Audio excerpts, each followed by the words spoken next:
Leadership can feel a lot like an endurance event, long, unpredictable, and impossible to finish alone. Intentional and purposeful focus on building a culture of collaboration is the secret for leaders striving to make a difference.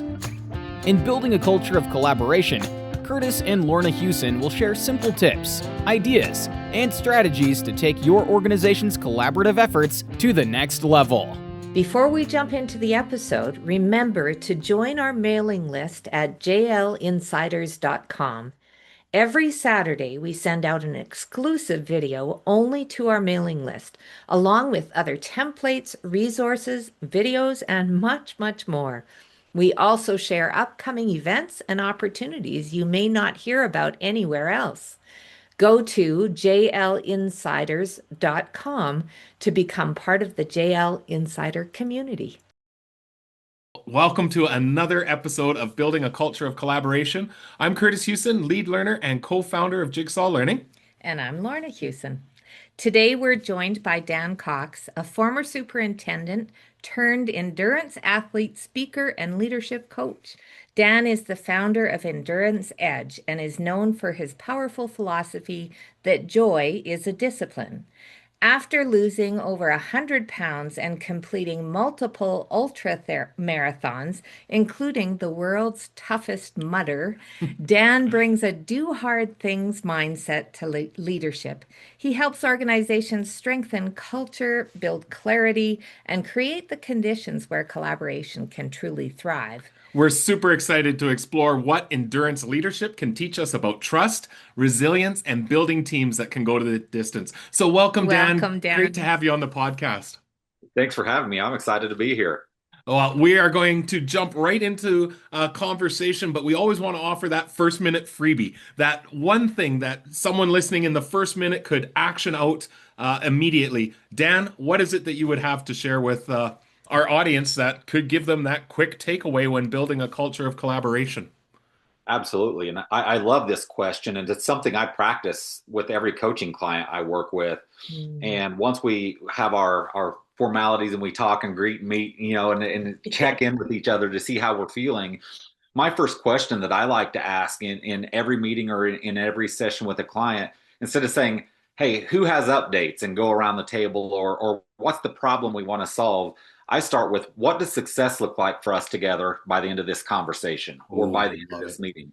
Oh, that's great. Yeah, and it starts the collaboration right away because it aligns people around a shared outcome versus their individual agendas that they may bring to a meeting. It lowers that defensiveness that people may have, or it focuses on systems instead of people. And it just signals that collaboration to keep moving together, and I love it. It just really works, and it's been great in my coaching relationships. But I see that working in the team dynamic as well. I could really see that too if we were in a team meeting, even having the space in the agenda where the question is purposefully articulated right there, and then let's take some notes. And we often talk about, have you put the purpose right at the top of the agenda? But you're talking about co-creating the purpose together of why are we meeting for the next half hour, 90 minutes, whatever that looks like. Yeah, what does that success look like? And I think that forces we fall into this rut of, well, let's schedule a meeting because we're supposed to. I'm going to have a weekly team meeting, or every other week I'm going to have a team meeting. And that's what bogs people down. People get tired and they get fatigued because they go to a meeting and there's no assigned role, there's no assigned purpose, there's no outcome, and you get around the table and you talk and you walk away left wondering, what did I do? Or even worse, the person who leads the meeting is left with now 10 to 15 more action items they have to do, instead of saying, hey, what does this success look like together? Oh, love it, Dan. All right, so let's back up then. Lorna shared a lot in the introduction from the ultra marathons, all of that. We'd love for you to just talk about your path to where you are today and your leadership journey. Super interesting background. It is. It always hooks people. I throw that tough mudder thing in there because people are always curious about that. You see me speak, and I bring the pictures and videos. People are like, "You're nuts, man!" And some days, oh wow. To make this succinct and short, the journey started in the pandemic of 2020, and I knew I needed to do something different. I knew I needed something more. I have had a sister. I had three sisters. I was the youngest. I was the baby brother of three older sisters. So that was interesting upbringing. I was going to say that toughened you up right to begin with. I had four mothers, right? Yeah. That's right. My sister Lisa, and this can certainly be a sad story, but it's also a story of the joy as a discipline part. My sister Lisa was a career educator and a longtime principal, and the year of the pandemic, where I'd already started my fitness journey, I knew I needed to do something different. Um, Lisa was diagnosed with cancer, Oh, and she ended up passing away from cancer. And I would say that the pandemic, in many ways, saved her end of life and quality of life. And I don't have time to get into that today, but that was the first time I came across how is this happening for me versus why did it happen to me? Listening to her and seeing her example. Well, I because I was getting more fit and feeling pretty good about myself, I wanted to do something to honor her and help, just be with her as part mhm. as she went through treatment. And I decided I was going to run a marathon. I was not a runner. Even though I was doing all these things, running was not my bag. And Mhm. I decided I was going to run a marathon, and good friends of mine talked me out of that. They said, run the half marathon. You've never ran before. You've never done a marathon. Run the half. It's still hard. It's still cool. And I did. I ran the half marathon, and I was very, very happy with that. Yeah. And right before that half, she had passed away. And so it became a very special race for me, and it still is to this day. But after it was done, being a reflective person, I had to ask myself two questions, or ask myself one question: Why did I not run the full marathon? And there was two truths to that. One, I let people talk me out of it. And Mm. many of them were people that cared about me, not people that were saying you can't do it. They were people that cared about me, but they were looking at things through their lens, their lived experience, and their fears. And I was allowing that to be projected onto me, Mm. even though they were doing it out of my care. So I lowered my dreams and my expectations. But the harder truth of that conversation was because I knew I could. Yeah. I ran the half because I knew I could. And I didn't know if I could run a full marathon, and I didn't want to be embarrassed. I didn't want to fail. I didn't want to let people down. All the things sound familiar, right? Yeah. Yeah. Um, Yeah.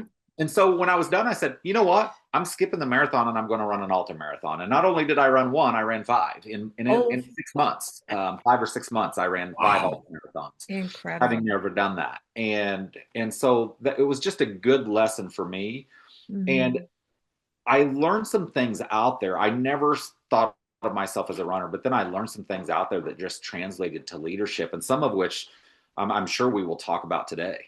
Yeah. Awesome. And Yeah, that's prior to that, incredible. you also then had some experience was it as a school superintendent, Dan?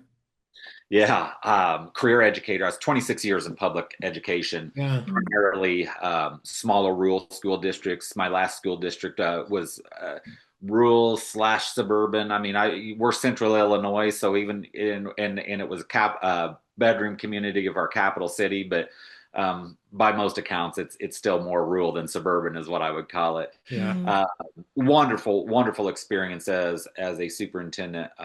I spent 15 years in the superintendency. Mm.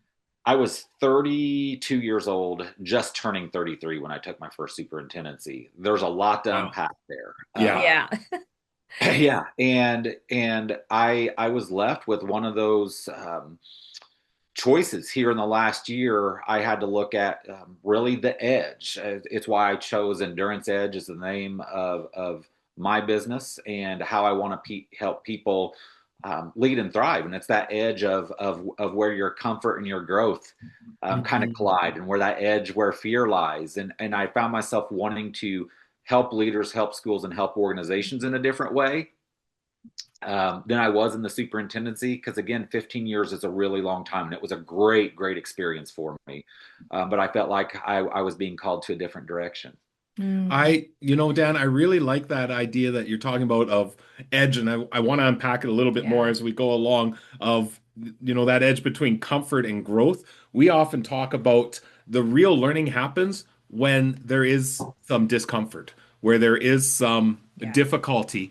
And that's when we learn, and especially from a team perspective, we've often said when we collaborate, we want a level of discomfort Yeah. in the room, but in a positive way that if you go too far along, you're going to have people shut down, you're going to have people overwhelmed, frustrated, potentially. But when it's just completely comfortable, we might not be moving towards that growth angle. When we're completely comfortable, we don't take steps into change. Yeah. So it's that discomfort of we don't know what's going to happen in our next steps, but let's do that together and really solidifies that trust and confirms that partnership in collaboration. So, Absolutely. Dan, we started off with that. Lorna had mentioned joy is a discipline. Yeah. Love for you to unpack that. And to you, what does that mean in the context of leadership? And how does discipline joy, in your mind, show up in collaborative cultures, especially during challenging times? Yeah. So this is an opportunity to shout out a colleague who's doing some phenomenal work. George Philauer, superintendent in East Hancock schools in Indiana, just north of Indianapolis, Indiana. And he hosts a conference every summer called Joy Jam. And I was fortunate enough to be able to speak at Joy Jam last summer. And I was doing a keynote plus two breakout sessions. And the title speaks for itself, Joy Jam, right? And at that time, I was really talking and speaking around burnout and resilience, right? And when George had heard me speak and asked me to come to Joy Jam, and you've got 300 teachers there, and it's the summertime, and it's a refresh. I mean, they have a petting zoo. They had a professional, assistant principal who's also a professional juggler for the circus. I mean, it just unbelievable stuff. And here I am, the guy who goes out and does overnight rucks and runs through mud and water and barbed wire and runs 50 miles for fun. And I'm like, okay, nobody's going to find joy in that. How am I going to stay true to myself and still bring the message? And when I really started thinking about that, that's where I was living it. I just never articulated it. Joy as a discipline was born. The keynote was awesome, and the breakouts, that was the real proof, right? Because people vote with their feet in breakouts, and people came to those breakouts. A lot of people came, and I was like, hey, I'm really onto something here. And to unpack that, joy. You're not entitled to joy. Yeah. You're not entitled to a life of joy. In fact, we know adversity is going to happen. Yeah. And where I bring tension to this is I would challenge you that you want adversity and tension in your life. Nobody really wants that, if we're being true. Yeah.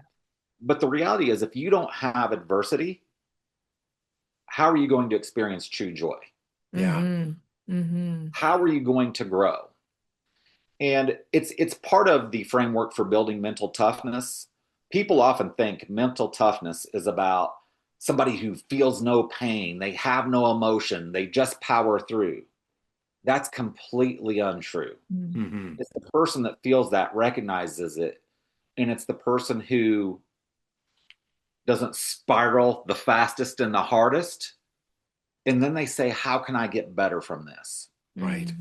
And let me bring in the lesson from the trail.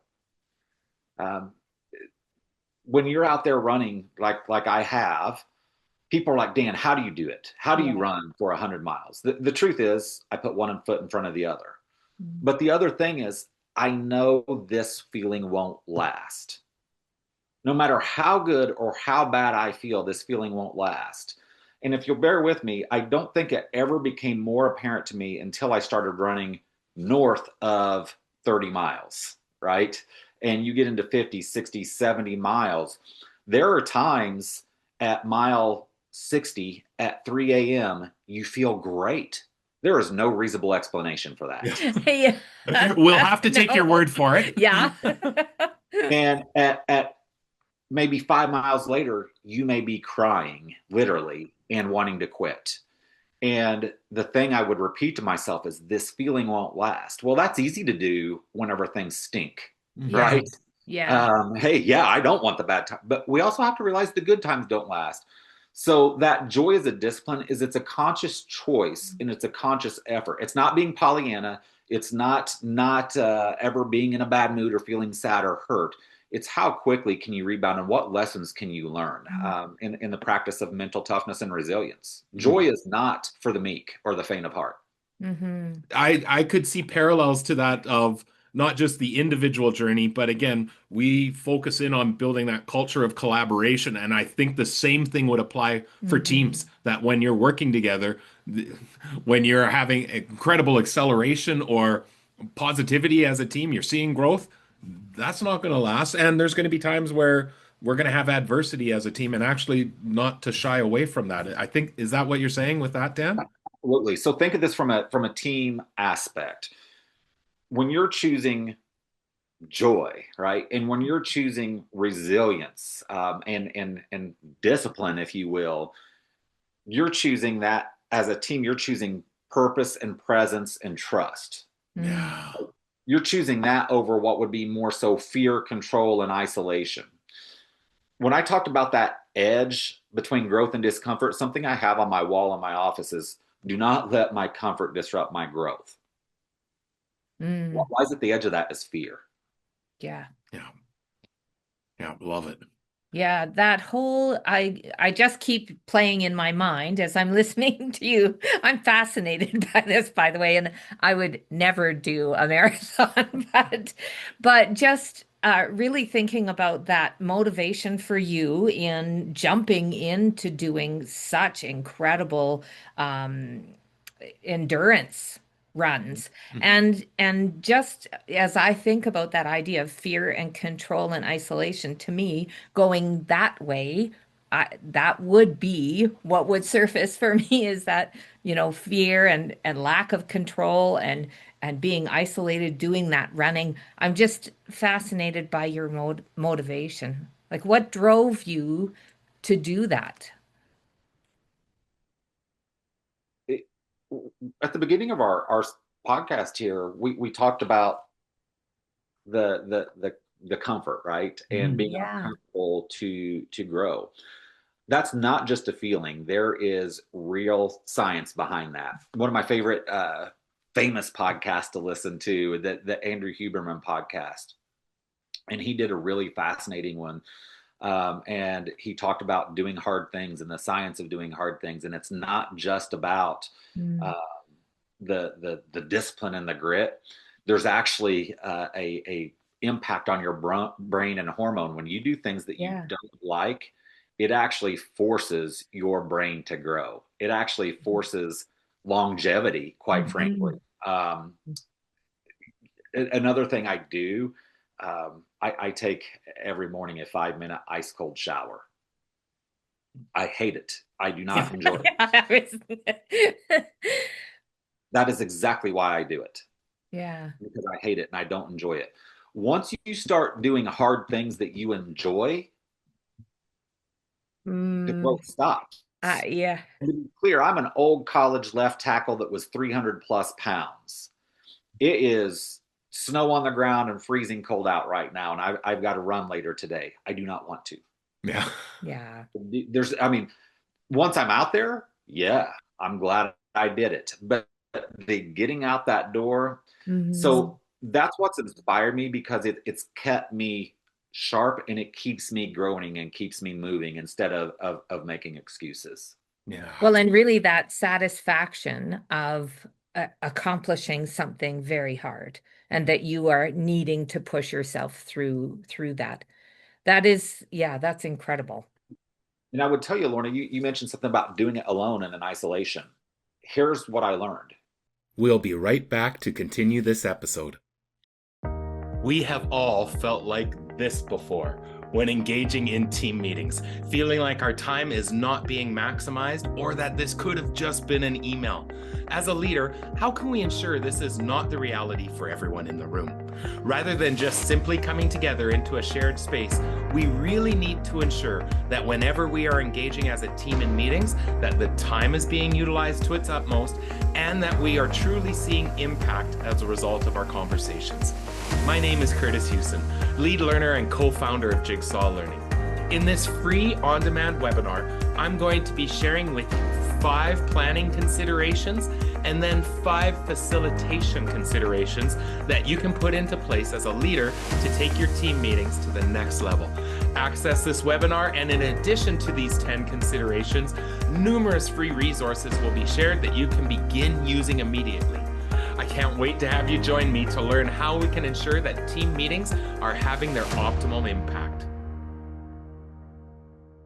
And now back to our conversation. Here's what I learned. You can't.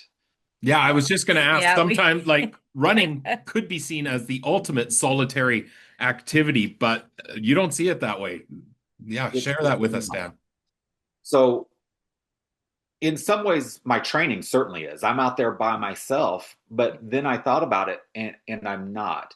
The reason I make those things public is because I have a whole network of accountability partners who are like, man, keep doing what you're doing. You're inspiring me. Hey, this is awesome. Hey, I went on a run. Just when I feel like I'm not going to run anymore, somebody says, yeah, I went on a run because of you, or I started doing something else. It's not all about running. It doesn't have to be about that.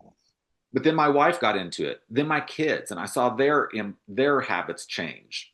And then the biggest piece of it, besides that community, is when you're actually running an event, how supportive the community and the spectators and the other runners are. But when I ran my first 100-mile race, I could not do that alone. My wife and one of our very, very good friends who's a nurse practitioner, they were my team. They helped me with my training. They helped keep me accountable, but they were there at the event, at the pit stations. They were there with the dry socks. They were there with all the things that I needed, the food, the fuel. They followed me from station to station. But the other thing was, do I want a pacer or not? And I did not want a pacer. I can do this alone. Sound familiar as a leader? I can do this. I don't need a pacer. And I finally broke down when I saw people who were way more gifted runners than I, because I am not. When I saw people who were way more gifted than I using pacers, I finally broke down and asked 2 superintendents, Jennifer Garrison, superintendent in Vandalia, Illinois, and Kristen Humphrey, superintendent in East Moline, Illinois. Phenomenal leaders. I asked them to pace me. And it was really, I didn't want to bother them. I didn't want to put them off. And they were thrilled. They dropped everything they were doing to not get paid, to drive multiple hours, to go run in the middle of the night with me and stay up for 24 hours with nothing to show for it other than supporting me to meet my goal and my dream. And I didn't get, the news flash was, I didn't get to pick them up until mile 50. Right? I got to pick up my first pacer at mile 50. There was no way I would have been able to do that without their help. So even though it's seen as a solo endeavor, it forced me to rely on support and help, or else I still wouldn't. In fact, I wouldn't be doing it. Nothing this month has made me want to run, other than I've made it become a crowdsourced sport for me. Yeah. Fascinating. I really like to that reminder that when you're leading in an organization, don't feel like you have to do it alone. Have those accountability partners, those people there with you. And I always think we're hockey fans. I'm Canadian stereotype. There we go. And our favorite team is Edmonton Oilers, and their superstar is Connor McDavid. Like, the guy skates at a level that has never been seen before. And then you have to remind yourself that guy still has a skating coach. Like, he's by far the best skater on the planet, but he still has a coach that's there to help them. And if that individual needs a coach in that particular aspect, why would we not have partners or coaches or mentors that we can utilize? Absolutely. I use coaching services myself, from leadership. As a superintendent and now as a founder, I have coaches, I have mentors. I coach, obviously, professionally, but I also have I also am a mentor for people. I think some other ways I see this play out is I've started my book. And have been inspired from people in our network, but also before that. And I've started writing my book. But one of the processes I've decided to use is much like I use in my endurance life is I'm doing what's called invitation writing, where I'm writing, but I'm wanting people to be a part of that journey. I'm not wanting to sit down and write for the next year and then blast out a manuscript and then publish a book and say, everybody read my book. My goal is to have a network of people over this next year who feel like they're a part of it in some way, shape, or form. As a new superintendent, I told you I was that 32-year-old superintendent. Yeah. My when I was a principal, my superintendent, who was a mentor of mine, she told me, Dan, no matter how much you know, no matter how good you are, even if you know the best practices, you'll never be able to do more than your community and your teachers allow you to do as a leader. Yeah. So get them on board and let them be a part of it. And I even look at the clients I advise now. I advise early stage and mid stage ed tech solution partners. And one of their biggest barriers to entry into a school district is champion and timing. Yeah. And so you got to get people to feel like they're a part of something bigger than themselves. Mm-hmm. Yeah. Yeah. Well, Dan, you've said that collaboration becomes natural when clarity and trust are present.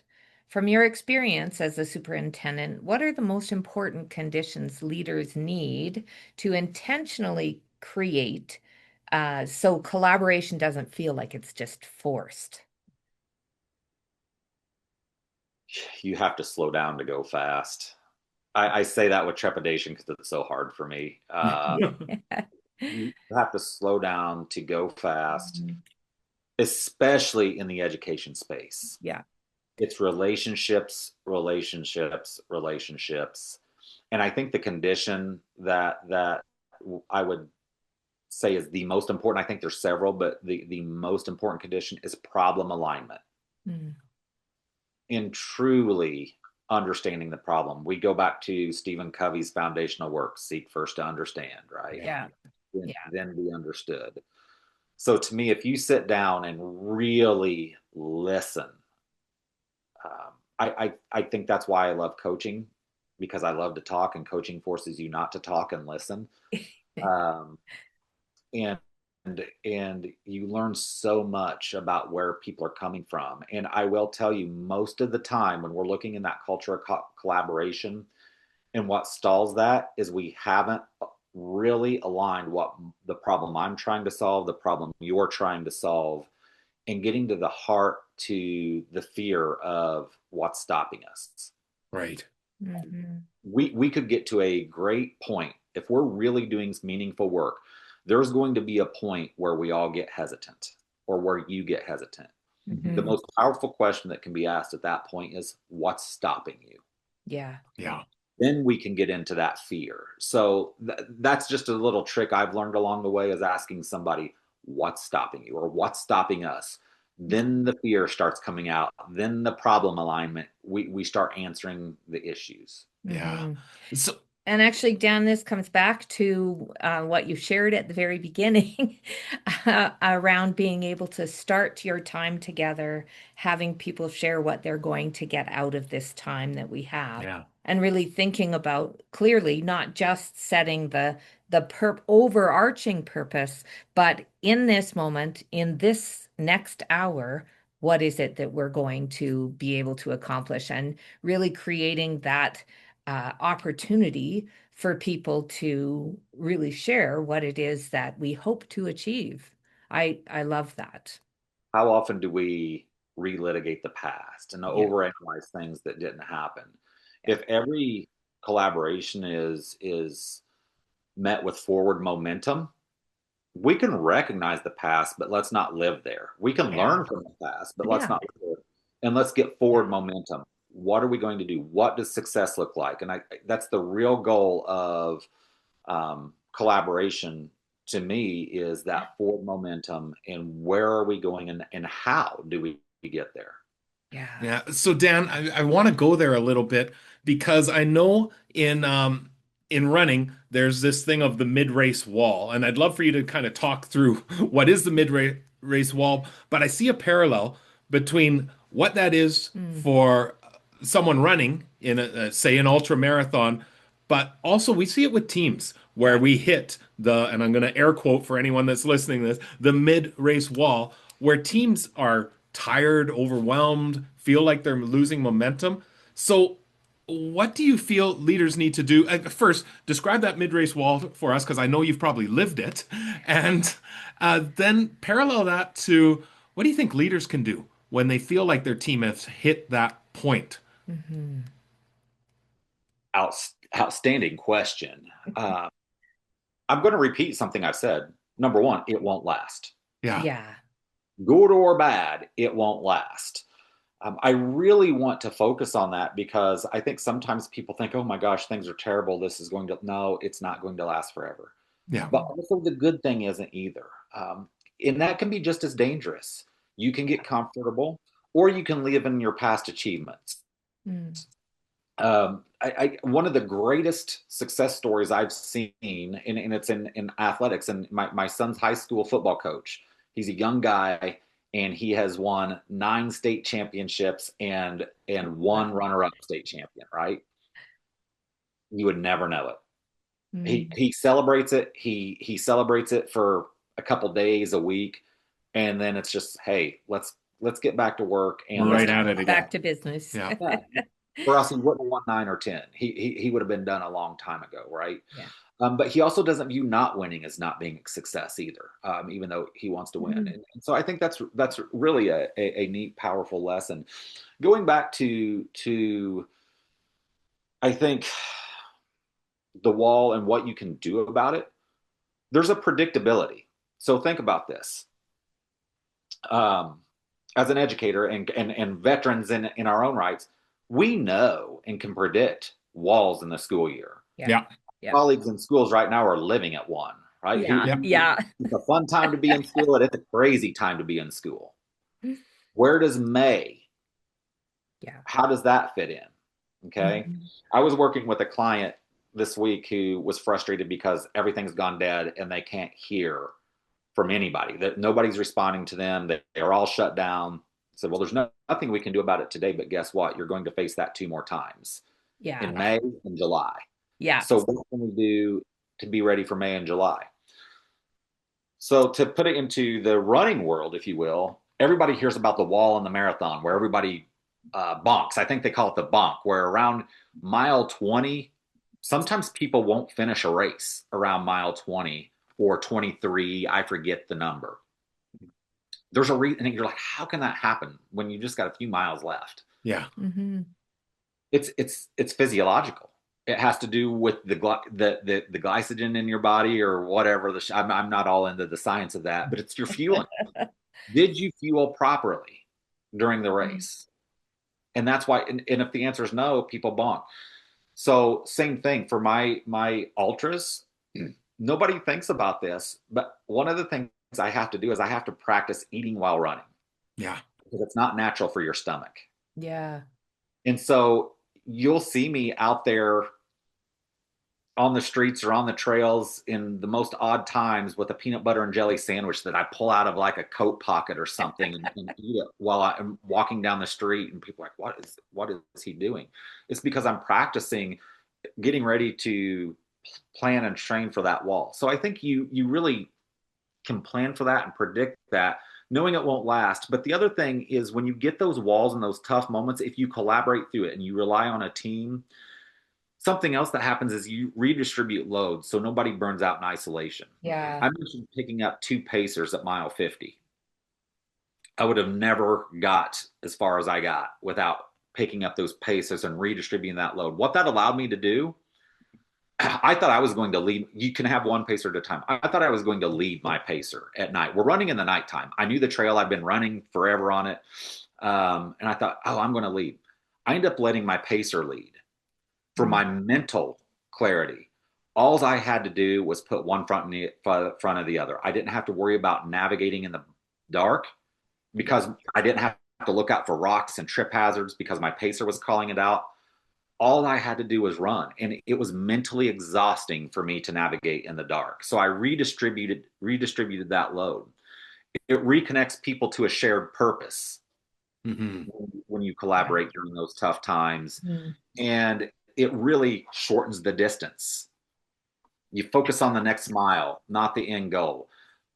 I can't tell you how many times I just say, put one foot in front of the other, put one foot in front of the other. out there. And how did I go from not being able to run 2 minutes on a treadmill to ultramarathons? The craziest thing is I put my shoes by my bed and I put my shoes on first thing every day, and I just walked out the door.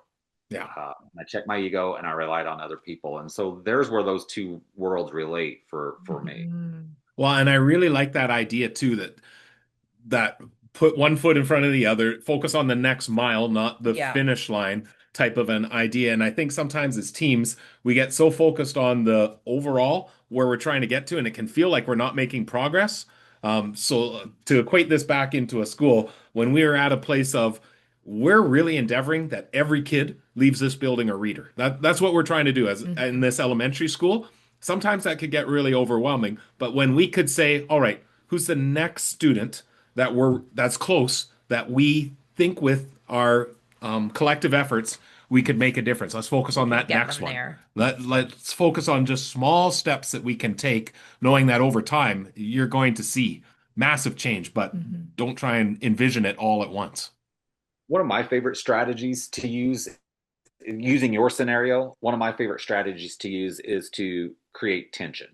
Positive tension. It can be seen as a negative light, right? But tension can be your best friend, especially when it comes to collaboration. So using your example, a question I would love to ask a team is, if an elementary team, for example, if we were going to have every child reading at grade level by third grade, what would we do differently? Yeah. Yeah, what do we need to do differently? Yeah. Today. Yeah. What would we do differently? And man, the responses you get back could be so rich, but also doable, because it immediately shifts that from people to the system. It shifts it from I'm not good enough as a teacher to, wow, what can we do together differently to have this goal? Especially think about that if you're a first grade teacher. You're like, oh, I could do this to help them. I'm helping my third grade team. Oh man, this is what I need from them. Yeah, absolutely. Love the focus on we, that like your language is around what can we do, and really leads to you're not doing this alone, that we are in this together. So how would you respond then, Dan, for, like, we hear leaders all the time that, yes, I want to build more effective teams. I want to strengthen, but I feel pretty stretched thin myself. What do you think is a mindset shift or a practice that you could recommend to them to be able to help lead while still inviting others into that space and not keeping it all to yourself? We'll be right back to continue this episode. Do the people in your organization function as a group or a team? We used to use these words interchangeably, but discovered there's a significant difference when we operate as a group versus when we operate as a team. So, what's the difference? Access the Are We a Group or a Team activity to engage your staff in understanding if they are functioning as a group or team, part of our Collaborative Leaders Toolkit series. In this workshop guide, you'll clearly define the impact of working as a team and the conditions necessary to establish those effective teams. This workshop guide is yours for only $9, and you'll receive everything you need to lead your staff, including workshop slides, participant handout, step-by-step instructions for leading this activity, as well as suggestions for next steps and possible extension suggestions. Go to bit.ly/J group team to access, or search for it under the resources tab on jigsawlearning.ca to learn more about this valuable resource to reinforce why we need to be working in teams to ensure success for each and every learner. And now back to our conversation. I'm gonna answer this by the way I would talk to myself. Pretty direct. Get over yourself and ask for help. If you're asking what can a leader do, because you said, hey, I'm stretched too thin already, well, that's your fault. Love that response. That's a very good point. That is your fault. And when I looked at it, and oftentimes this is what I see, it is not ego driven. it is not ego driven. They're not like nobody can do the job but me. No. More times it's out of a misguided care for their team. Yes. Out of I don't want to burden somebody else. I'll just deal with it. Yeah. Yeah, Right. absolutely. And I know myself as a young leader, that Yeah. was one of the things that I fell into that trap of I could do it and it'll make it easier for this person. I'm helping by doing that until Hmm. I realize I'm actually carrying a lot of other people's loads. And unbeknownst to you, you're robbing them Yeah. of a real opportunity. Yeah. And when we look at shift this into teacher efficacy, okay, the 80% of teachers nationally, and there's research to back this up, when they talk about their job happiness, Mm. they're going to answer 80% are going to answer two categories that I group together: recognition and value, and time and resources. I Hmm. don't remember which order, but there They're they are: both there. Yeah. recognition and value, and time and resources. Yeah. So let's look at that recognition and value. People want to not only feel valued, they want to contribute value. And Hmm. you're robbing people of that opportunity if you don't ask for that help. So that's the number one, is get people involved and let them be a part of that. Hmm. That leads to the second piece, which is critical for building trust. You have to have trust.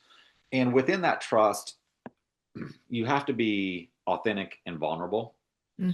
Uh, Man, it depends on who you are. I think it's hard for all leaders. It's hard for me sometimes to think of things outside of the superintendent lens. Superintendents really struggle with this because for a lot of reasons, superintendents become very guarded because they've got people coming at them from every direction, Okay. Yeah. which can put up unintentional walls for that trust and really authenticity and vulnerability, if you Hmm. will, but be vulnerable and authentic. And I think in today's day and age, and we're going to see more and more of this, the hunger and desire for authentic and vulnerable leadership without using the public forum for your therapy session. Yeah. Yeah. And then last but not least, it's rhythm. Helping people understand the rhythm, which I've hit on a couple times. I keep Yeah. coming back to that today. Is Hmm. hey, this feeling won't last. Yeah. Help your team understand that rhythm. And I think I would add to that. So I'll get it a little unique. Things are never as good as they seem, and things are never as bad as they seem. Hmm. Hmm. Period. Things are never as good as they seem, and things are never as bad as they seem. Hmm. Yeah. Yeah, I love And that. that can be super helpful for a team to just keep that in mind and keep repeating that. And I think as a leader, how do I continue to communicate that message for us? So, Hmm. Dan, this has been outstanding. If anyone that is listening or viewing wants to be able to get in touch with you or to learn more, where's the best place for them to jump into your world? EnduranceEdge.com, endurance-edge.com is my website. But then you can follow me on LinkedIn. I'm very active there. Dan W. Cox on LinkedIn. I do a Substack, Dan W. Cox on Substack as well, and it's Lead on the Edge. That I do some different types of posts and share some thought leadership there, and love to connect with anybody that wants to learn more or talk more. Okay, well, we'll make sure that's in the show notes. Dan, we really appreciate this conversation. And yeah, it's been an absolute pleasure getting to learn with you and from you as part of this discussion. So thank you so much for your time. Hey, thanks for having me. Oh, thanks, Dan. It was great.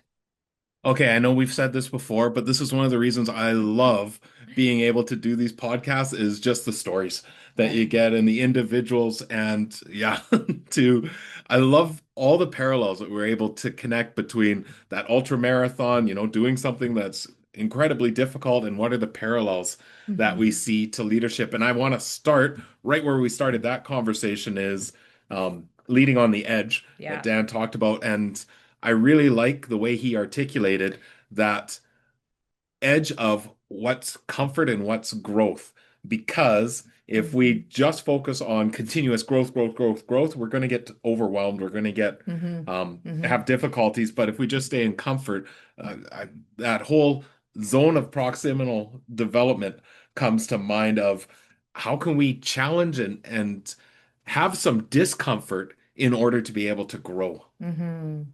I think his work on earn endurance on Yeah. the edge, and as he described it through our time together, is so appropriately named. Yeah. That is such an appropriate name for the work that Dan is doing, and really thinking about, when you're on that edge, you're needing to make a choice all the time.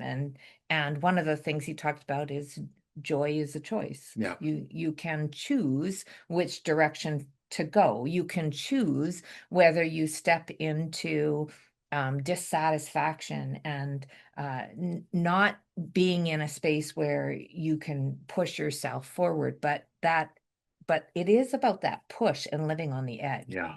I really think too, when he was talking about you have to, when running, you have to practice eating while running. I never even thought about that No, with that. But we are not running.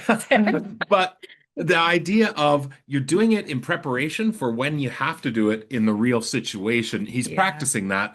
I think there's a real takeaway for us as leaders when we're building really effective teams Hmm. is could we be practicing situations before they emerge? And what I mean by that Yeah. is let's practice how we will respond when somebody is dissatisfied with a decision that's being made. What kind of language would we use in that Mhm. situation?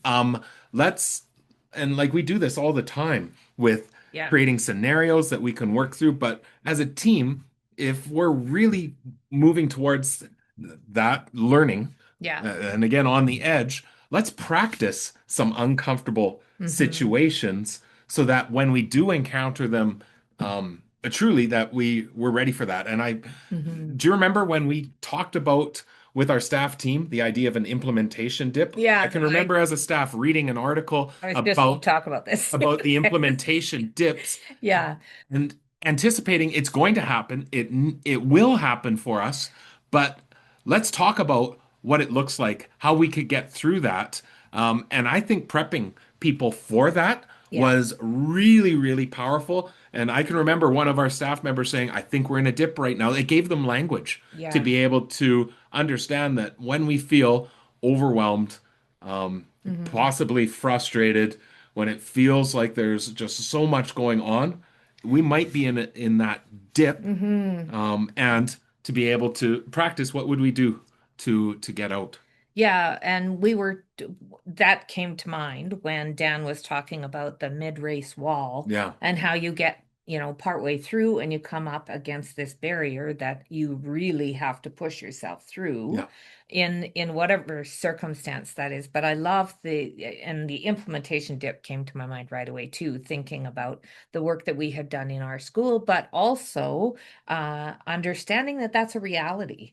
And the things that Dan was talking about in terms of facing that mid-race wall was, about it's predictable. We yeah. know that it's going to happen. It But is going to happen at some point. yeah, but also giving that reassurance of, but it's not always going to be Yeah. like that. Yeah. And when he said, I won't always feel That's this right. way, we're not always going to stay in that dip Yeah. phase. It's kind of the this too shall pass Yeah. mentality. Yeah, and when you think about that, then it gives you the opportunity to be able to redistribute that load. So if something is challenging, and more challenging, perhaps for a couple of members of your team, then maybe it's time, and it is could be the indicator that it's time for us to do a little bit of help in certain situations, supporting people in those situations So too.